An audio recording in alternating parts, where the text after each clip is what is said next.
Est-ce que vous pensez pouvoir être plus productif dans votre vie? Généralement, qu'on soit débordé ou qu'on gère totalement ses journées, on ne refuse jamais quelques solutions. Si ça permet de dégager plus de temps libre pour se consacrer à ses passions et finir la journée moins stressé et moins fatigué, après tout, pourquoi pas? Mais pour arriver à ça, il vous faut le bon système. C'est parti!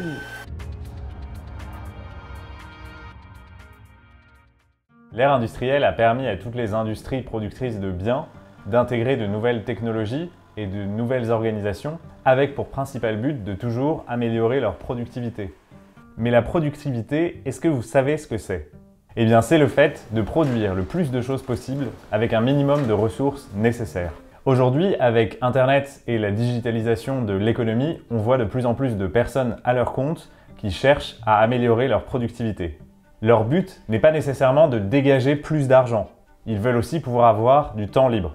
Temps libre qu'ils utiliseront pour voir leur famille ou leurs amis, mais aussi pour s'investir dans des projets créatifs ou des activités secondaires, ou bien même dans des associations. Alors j'imagine que vous avez déjà connu ce sentiment, celui d'avoir bien avancé dans votre travail et du coup d'avoir l'esprit libre pour le reste de la journée. C'est un sentiment très agréable puisqu'on est libéré de toute charge mentale et de toute culpabilité potentielle puisqu'on a fait tout ce qu'on avait à faire. Donc on va pouvoir utiliser notre temps comme bon nous semble. Généralement, ce sentiment apparaît lorsqu'on a réussi à travailler de manière efficiente plutôt qu'efficace. La différence entre l'efficience et l'efficacité réside dans le fait que pour être efficient, vous allez utiliser un minimum de ressources possibles, à la fois physiques et mentales, pour accomplir votre travail. Le but étant qu'il vous reste de l'énergie pour pouvoir profiter de la fin de vos journées. Et c'est dans le but de pouvoir dégager du temps libre que je vais vous présenter un système d'organisation. Il est à la fois simple, efficace et totalement personnalisable. Ça fait maintenant plus d'une dizaine d'années que je l'utilise moi-même. Je l'ai donc éprouvé, testé, amélioré et il a su faire ses preuves même dans des métiers extrêmement exigeants où l'erreur n'était pas permise. Donc croyez-moi, il fonctionne parfaitement. Une fois ce système connu, il ne vous restera qu'à l'ajuster et à l'adapter à vos préférences. Et rassurez-vous, si vous partez de zéro, c'est presque plus simple car vous n'aurez pas un ancien système à oublier. Le système que je vais vous présenter repose sur 3 idées principales. Il y en a une 4e dont je vous parlerai en toute fin de vidéo. Commençons tout de suite par la première idée du système. Toutes vos tâches, toutes vos activités et tous vos dossiers doivent être accessibles et centralisés. La première raison pour cela, c'est qu'il n'y a rien de pire qu'un système qui possède des failles. Qui dit faille dit imprévu et donc source de stress éventuel. En plus de ça, c'est la garantie d'oublier des choses importantes. Il faut donc tout centraliser pour pouvoir tout optimiser et gérer en un seul lieu. La deuxième raison pour laquelle je vous recommande de tout centraliser, c'est parce que ça vous permet de vous libérer de toute la charge mentale sous-jacente. Vous savez que tout est organisé, sous contrôle, et donc que vous n'avez rien à garder en tête. Alors je vous entends déjà dire « oui mais moi, tu sais, l'organisation c'est pas trop mon truc ». Si ça peut vous rassurer, c'est pas fait pour moi non plus. Ne croyez pas que c'est un don à la naissance, l'organisation ça s'apprend. Éventuellement, vous pouvez ne pas aimer ça. Eh ben c'est parfait, on est deux. Et la majorité des gens n'aiment pas ça non plus. Mais simplement, il y a un moment où on réalise que s'organiser, c'est un moyen de se libérer l'esprit et du temps pour faire autre chose. Enfin, la troisième raison pour laquelle je vous recommande d'adopter un système centralisé, c'est parce que ça vous permet de clôturer vos journées facilement et rapidement. De cette manière, vous ne vous ferez pas une montagne de tout ce que vous avez à faire. Une fois que vous aurez tout centralisé au même endroit, vous serez capable de déléguer, annuler des choses, repousser des projets, etc. Le fait de tout centraliser est donc vraiment une manière de ne pas stresser inutilement. La deuxième idée principale repose sur l'utilisation d'outils qui vous permettent de gagner du temps.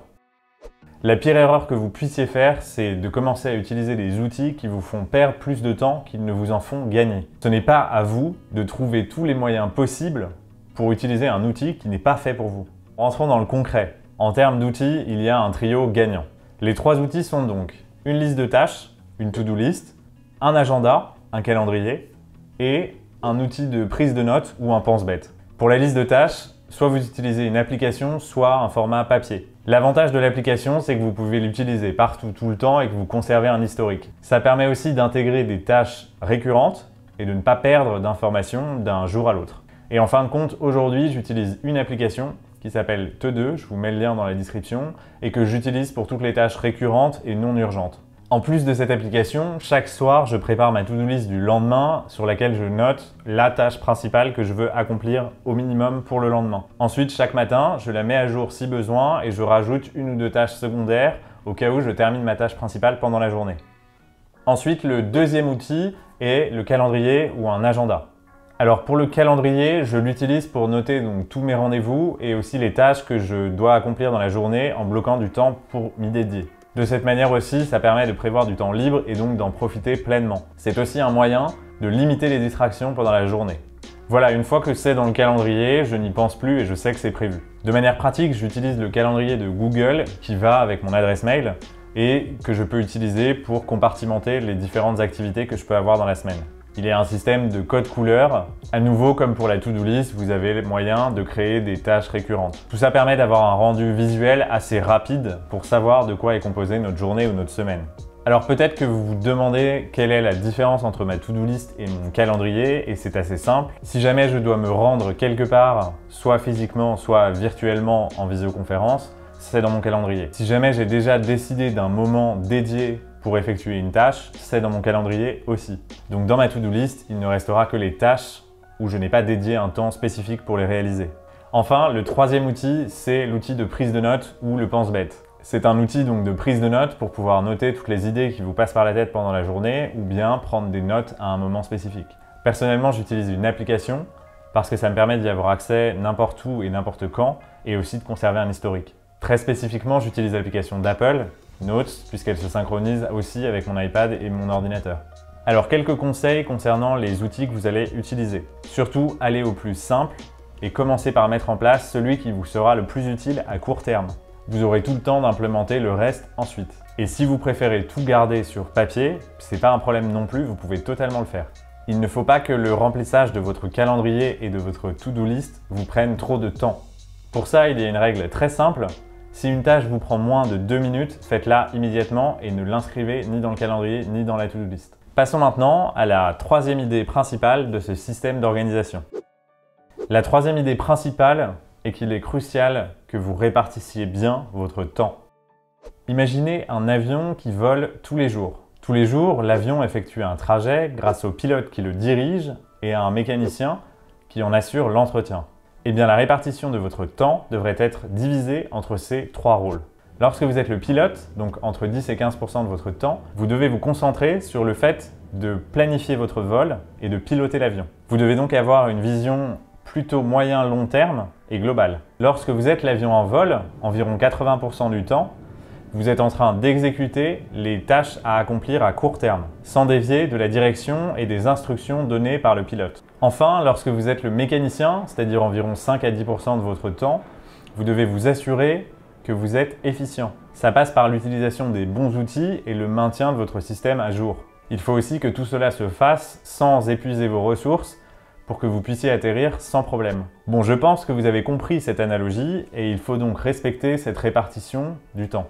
80% à produire et à exécuter, 10 à 15% à réfléchir à moyen et long terme, et 5 à 10% pour faciliter et optimiser votre travail. J'ouvre une petite parenthèse parce que je pense que c'est important d'en parler. La réussite de votre vie ne se joue pas dans les 6 prochains mois ni dans les 2 prochaines années. Si vous êtes déjà en sur-régime sur vos projets actuels et que vous espérez en prendre d'autres ou obtenir une promotion, il est probable que ce soit encore pire une fois que vous aurez réussi. En fait, on en attendra encore davantage de votre part. Donc très concrètement, ne vous précipitez pas sur le travail aux dépens de votre santé et de votre bien-être.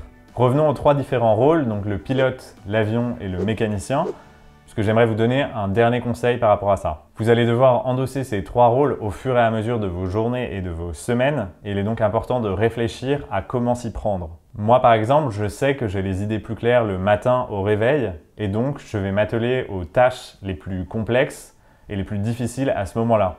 En général, c'est à ce moment-là que je prends le rôle de pilote. A l'inverse, si j'ai des tâches répétitives et qui ne nécessitent pas trop d'énergie créative ou d'énergie mentale, je vais réserver ces tâches pour la fin de la journée. Donc essayez d'optimiser l'utilisation des différents rôles en fonction de vos journées.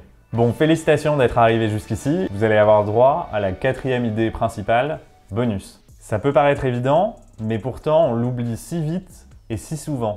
Pensez et faites en sorte de rendre ce que vous avez à faire amusant. C'est un moyen de rendre ce que vous avez à faire plus simple, ça permet donc de terminer plus vite. Et si vous n'arrivez pas à rendre agréable ce que vous faites et que ça dure depuis plusieurs mois, voire quelques années, peut-être posez-vous la question de savoir si l'activité que vous exercez actuellement est quelque chose qui vous intéresse réellement. Voilà, merci beaucoup d'avoir regardé cette vidéo jusqu'au bout. Ça m'aiderait vraiment si vous partagiez cette vidéo à des gens proches de vous, que ça puisse aussi aider, et si vous vous abonniez à la chaîne. Vous pouvez aussi me rejoindre sur Instagram et sur Twitter.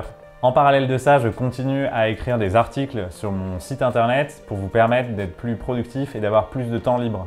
Donc comme d'habitude, vous trouverez un nouvel article tous les mercredis et une nouvelle vidéo tous les samedis. Je vous dis à la semaine prochaine pour la prochaine vidéo. Ciao!